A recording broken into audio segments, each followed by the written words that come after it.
This is the Randi Rhodes Show on 960 KNEW and online at 960KNEW.com.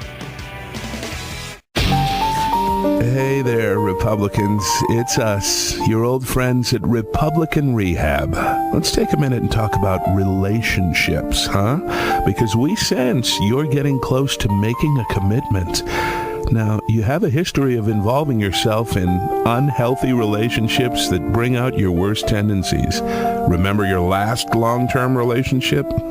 That guy was just a control freak. But I'm the decider. Then, instead of trying to find yourself, you embarked on a series of sad, short-term affairs with a string of losers.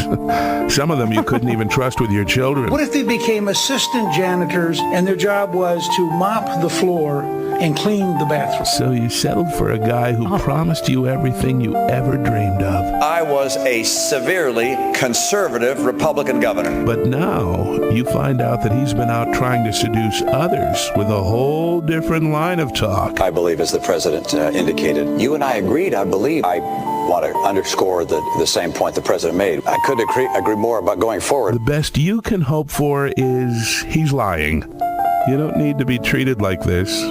Give us a call. We're Republican Rehab. We could be the only friend you have. Come on, ladies. Yes, he's good looking, but he's a liar. He's a no good son of a gun. He's a liar.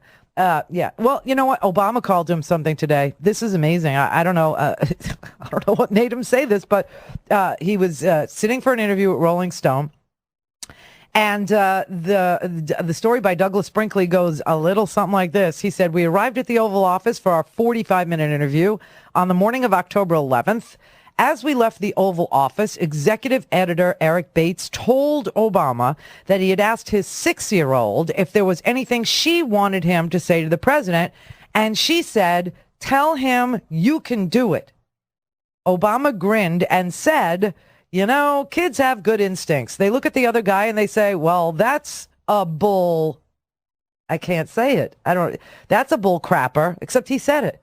That's a bull crapper. I can tell." He's saying even kids know that Mitt Romney is full of crap, and I suspect that is so. I do. I think kids do have good instincts. Now, listen, you know, the Republican Party tried very, very hard to pretend that they were compassionate conservatives, that they were vile, ultra right-wing, intrusive government into your health decisions, into your life decisions, into your reproductive life decisions, into, you know, by couching it in compassion. But, you know, all this veneer has now fallen away.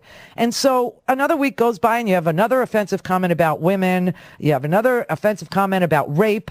What really kills me about it is there's no mention in their rhetoric about the crime, the criminal, what they would do for violence against women.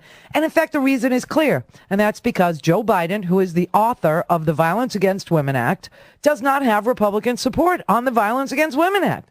They are not against violence against women. And that is crystal clear. This has been the year of aspirin between the knees and legitimate rape, and some girls rape easy. And, you know, Joe Walsh said on the House floor that he's never, ever, ever, seen a woman who, you know, needed an abortion for a health reason. Never saw it. With modern medicine, no women die in childbirth, he said. And then he said, women in the military should expect to be raped.